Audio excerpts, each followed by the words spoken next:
gördük hər-biriniz hörmətli müəllimlər.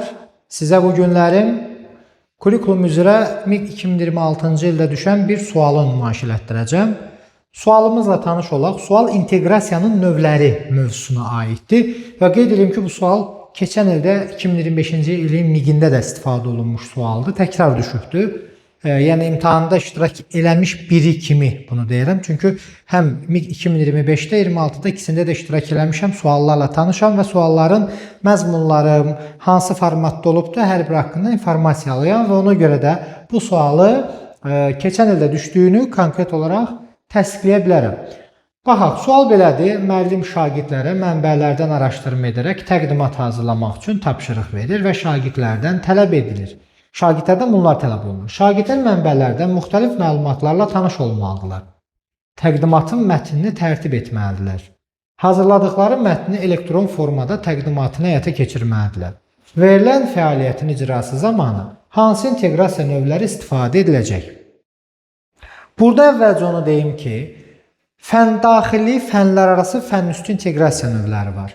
Burada hansıların olduğunu tapmaq üçün əvvəla bu sual düşüb Azərbaycan dili ixtisasına. Azərbaycan dili ixtisasına düşdüyünə görə biz də Azərbaycan dili yönümlü yanaşmalıyıq.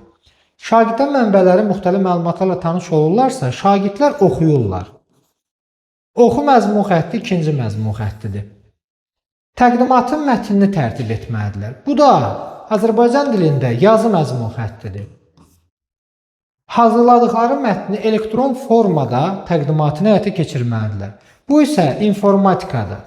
İnformatika fənnidir. Onda belə başa düşürük ki, bu sual həm ikinci və üçüncü məzmun xətlərin arasında Azərbaycan dilinin içərisində əlaqə yaradaraq fən daxil inteqrasiyadır.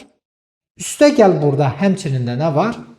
İnformatika fənninə əlaqə var. Yəni burada Azərbaycan dili fənnindən eyni zamanda informatika fənni arasında əlaqə də var ki, buna fənlər arası inteqrasiyadır. Demə doğru cavab olur. D variantı.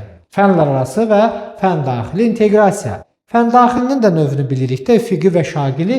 Burada söhbət nədən gələcək? Üfüqi inteqrasiyadan. Üfüqi, müxtəlif məzmun xətlərinin bilik və bacarıqlarının bir-biri ilə əlaqələndirilməsi nə hesab olunur? Fən daxili üfüqi inteqrasiya hesab olunur. Doğru cavab D variantı. Ümid edirəm ki, sizə bu sualı doğru yazmışdınız. Sağ olun.